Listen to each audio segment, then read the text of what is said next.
juga simpatisan yang budiman, di tangan saya ini ada 4 amplop. Ini sebuah awal untuk kita memulai pendataan persembahan yang dibawa ke rumah Tuhan. Bapak Ibu dan saudara-saudara, kalau selama ini dalam pengumpulan persembahan ada 4 tangguh atau kantong yang diedarkan, sekarang kita hanya akan mengedarkan 1 kantong, tetapi ada 4 amplop yang disediakan. Sebelum itu, Ibu Bapak dan saudara-saudara, saya mau menyampaikan terlebih dahulu pemahaman kenapa kita melakukan perubahan ini. Yang pertama, Bapak Ibu dan saudara-saudara, bahwa persembahan itu adalah tanda pengucapan syukur kita. Ini bukan keharusan, tetapi ini ungkapan syukur karena kita sudah diberi banyak oleh Tuhan. Bahkan hidup kita sendiri ada banyak nikmat dan berkat. Karena itu kita datang, kita membawa persembahan syukur ke rumah Tuhan, ke gereja. Kenapa harus ke gereja? Gereja sebagai persekutuan orang percaya melakukan misi Tuhan. Gereja ada untuk melakukan misi itu dalam hidup sehari-hari. Karena itu persembahan yang kita bawa bukan semata-mata untuk mencukupkan kebutuhan operasional gereja, tetapi juga untuk menunjang misi Allah bagi dunia, menghadirkan kasih, sukacita, keadilan, dan damai sejahtera. Karena itu di gereja ada yang namanya diakonia. Nah, Bapak Ibu dan saudara-saudara, kami menyampaikan terima kasih bila selama ini Bapak Ibu sudah mempercayakan tanda syukur Bapak Ibu untuk dikelola dalam kehidupan persekutuan, pelayanan, dan kesaksian jemaat saya.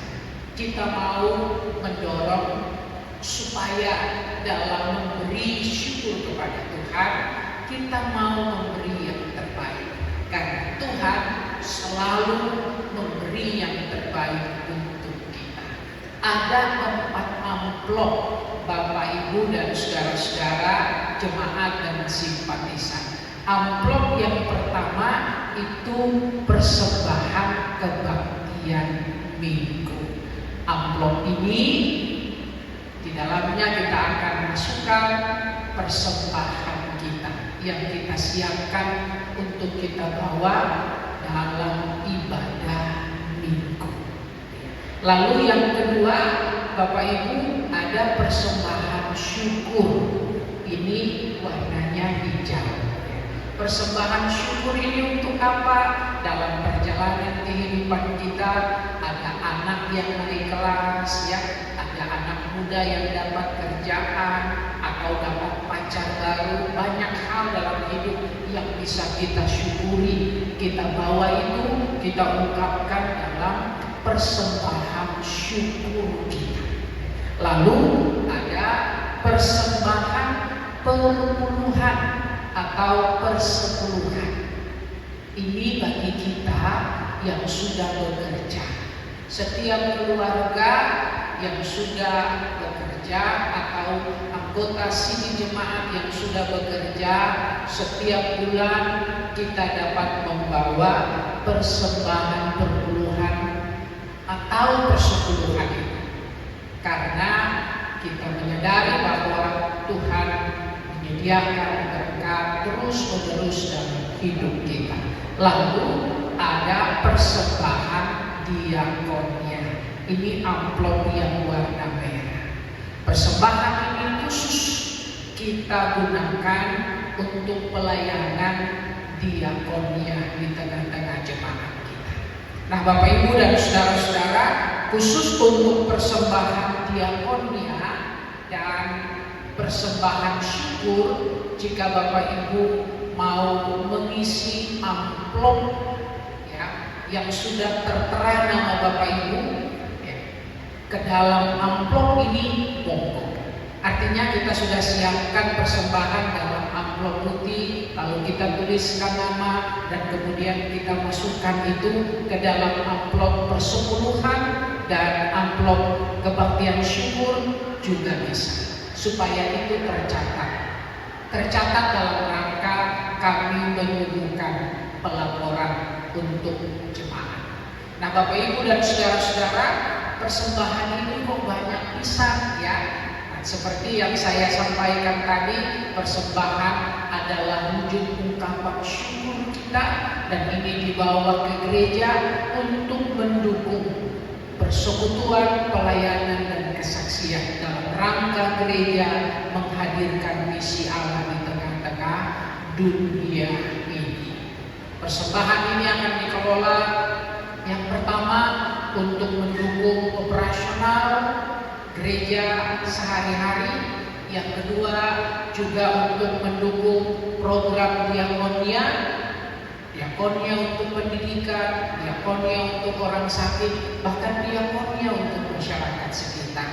Yang ketiga, ini juga untuk mendukung persekutuan kita dalam konteks sinode dengan klasis, bahkan mendukung kegiatan ekumenis di PGIS, PKSG dan lain-lain ya.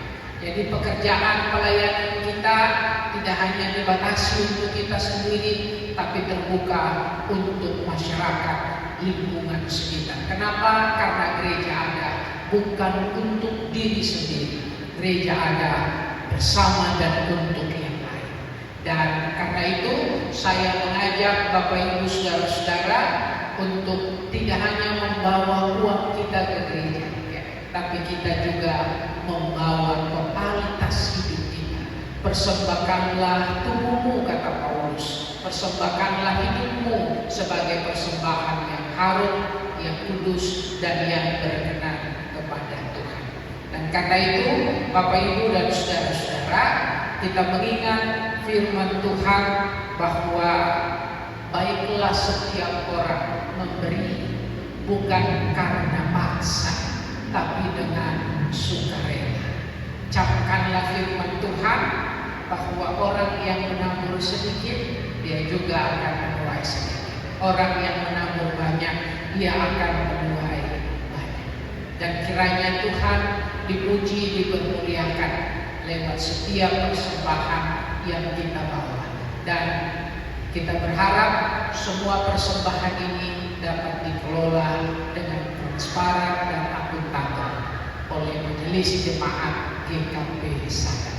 Hatur nuhun pisan untuk kesediaan kita mempercayakan persembahan syukur kepada jemaat ini. Tuhan memberkati kita sekalian. Sampurasun.